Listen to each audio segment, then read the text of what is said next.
All right, I'm going to read today Pagoo Chapter 11, and we are still in our packet, and we're on page 10. And so we left off with now Pagoo being in a tube. And there's some photos here on the screen to kind of show what a tube worm shell might look like. I think this picture right here where my mouse is this little part of a tube worm, I can see this is where he's kind of found his home. Okay, but these are pictures of tube worm shells. They grow in big clusters, and then the worms are inside of them like this.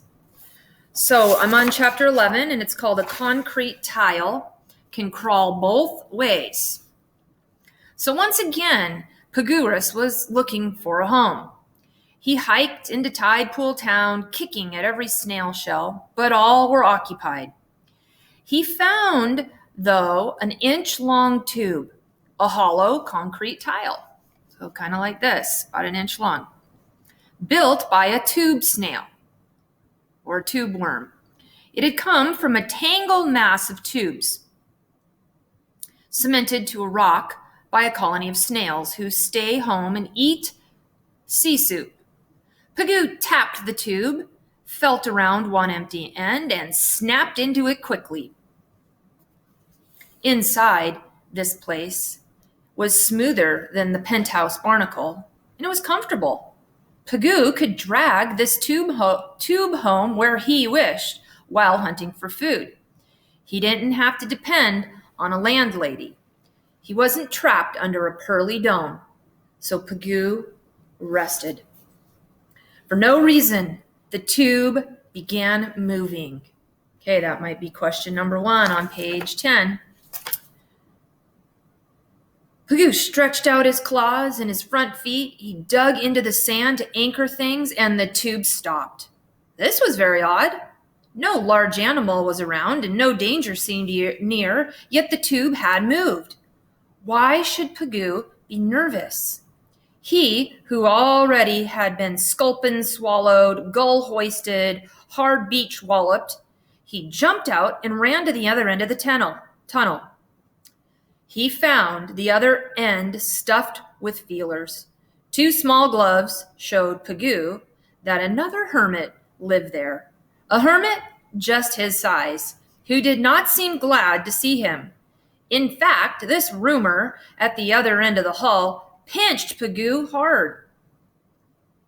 Then Pagoo remembered that he was Pagoorus, a two-fister built for fighting. The trouble was, this other fellow was a two-fisted fighter also. They locked in a mighty battle, a pair of polka dots punching each other. Both were so interested in fighting that Pagoo's opponent forgot to cling to his smooth, straight tube, and Pagoo snatched him into the open. Around and around they fought, rather careful of their tender rears, until a fish shadow swooped down at them. Each dashed into an end of the tunnel. They had switched ends, but that didn't matter now. Both retreated until they were touching back to back in the hallway, their trusty weapons covering both open doors. They seemed ready to fight together against the world. But fighting together against the world is not for hermit crabs. Hermits seldom do things together, and these two certainly did not show teamwork. When Pagoo wished to travel in one direction, the hallmate stubbornly crawled the other way. So both dug into the tide pool floor and pulled until something came loose. Sometimes Pagoo was hauled from his end.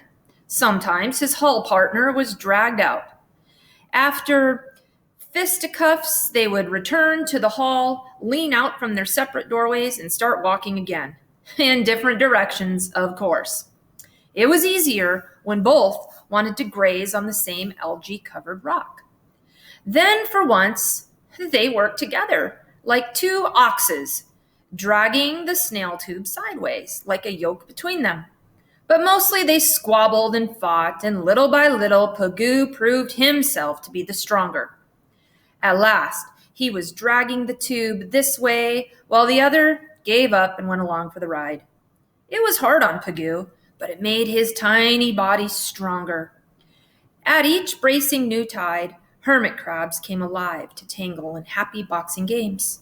Hermits of one size were matched together so that many classes and weights were going at once, as in a big gymnasium.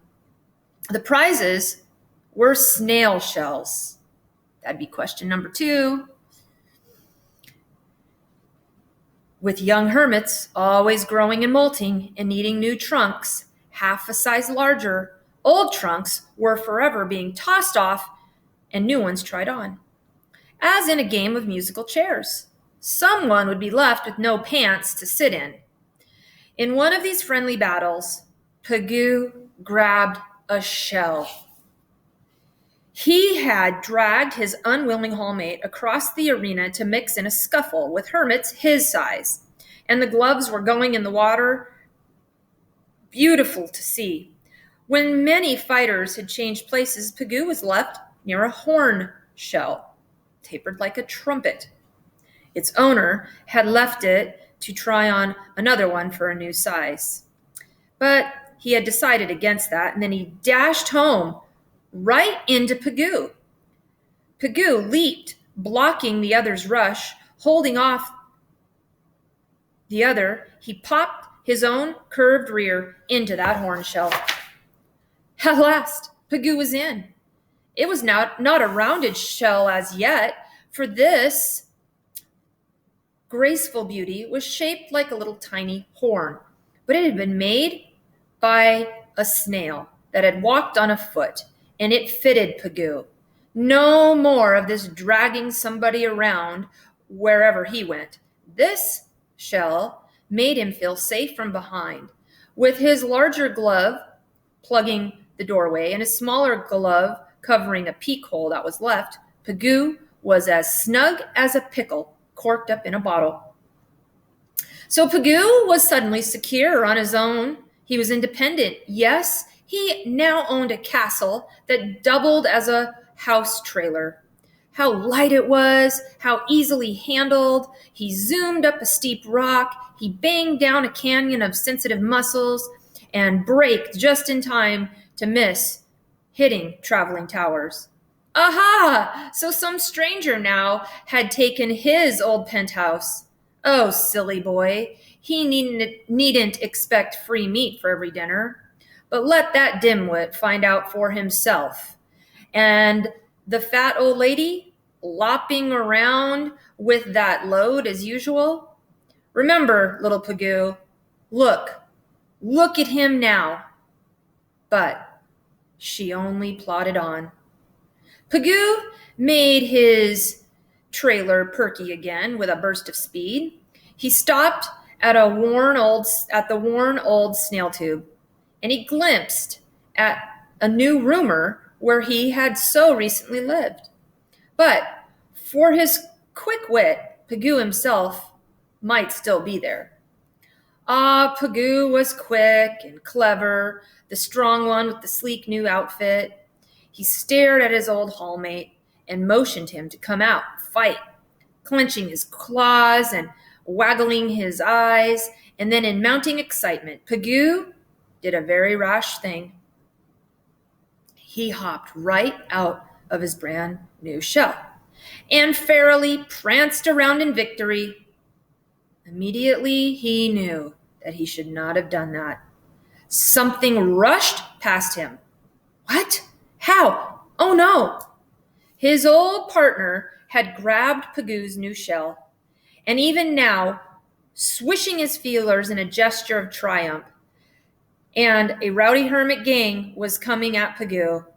He had to retreat back into that same old tube. And that would be question number 3 that you can answer on page 10. And the rest of the packet will be completed in chapter number 12. Okay.